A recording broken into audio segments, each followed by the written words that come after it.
It's Brian Preston, the money guy. And this one is also another experience share here, because it would never happen if we didn't have this understanding, is that recognize you don't have to be great. Just be consistently good. And I love that Daniel pulled this photo. You know, when we first started doing videos, now look, we started doing podcasts in 2006, but when we started the whole video game, it's kind of new to us. We didn't know what the set should be. And it's hilarious to me that Daniel chose, because we were every week hosting an 8th grade debate, because you can see we were facing each other debate style. We got these little podiums came in. We were so excited. I think they're sitting in a closet somewhere. This looks horrible. It does not. It was not our best look. But you know what?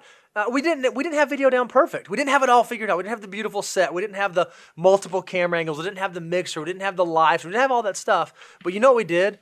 We had some decent content, and we were consistent, and we were consistent, and we were consistent. That's the way that wealth building works all the time. You don't have to be Warren Buffett. You don't have to go start the next company that's going to IPO for $100 million.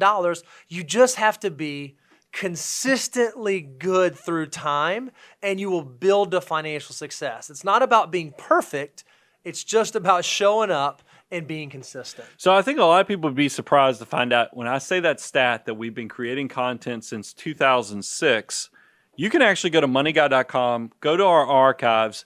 We have all of our shows all the way back to 2006. Yep. And look, I tried to get this, but technology-wise, by the way, Nate has the answer, but we were just too scared to do this on live. We weren't willing to take the risk. We weren't willing to take the risk, so we'll experiment with this later. But I would challenge you, go, and we'll put it in the show notes on moneyguy.com for today's show. You can go, we'll give you a link to go listen to the first Money Guy show from January of 2006. And guys, look, I listened to it, and it cracked me up, because the first sentence I'm talking about how I don't want this to be another one of those boring shows where it feels like somebody threatened you to make you listen to it. And I sound that way. I mean, I am not. There's no energy in my voice on it. There's some kookiness with the intro, but you'll see it doesn't have to be great. You just have to get the process started, get some momentum going.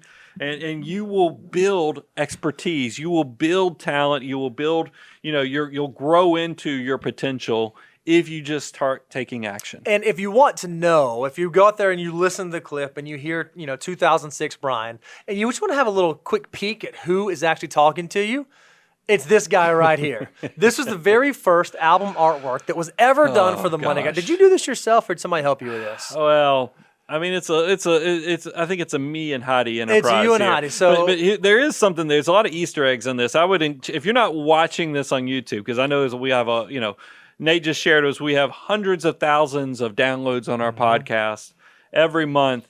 But there's a picture here that I'll give this in narrative form. I have a Wall Street Journal to show that and a Financial Times in the background. It's a financial advisor, obviously. To show, man, I'm reading. I'm well read. I've got an apple on top of that, keeping the weight down, so the wind doesn't blow these newspapers away, to show that I'm a teacher. Because you're an educator. That's and right. Then for some reason, I thought putting a Monopoly board on there this is what would kick this picture up to the next level. I mean, there's a lot going on in that picture, but it just shows, once again, you don't have to be great initially. I still don't even think we've hit our best stride yet. We're constantly improving. We're constantly getting better, but you can just take the passion, take the knowledge, take your talent, and try to figure out how you do this. And here's the closing point on this. If you're not scared and doubting when you make these big jumps on things, you're probably not challenging yourself enough. Yep. Don't live in that safe zone. It's okay to go out of the safe zone. That's oftentimes where growth happens, and where you actually push yourself to that next level.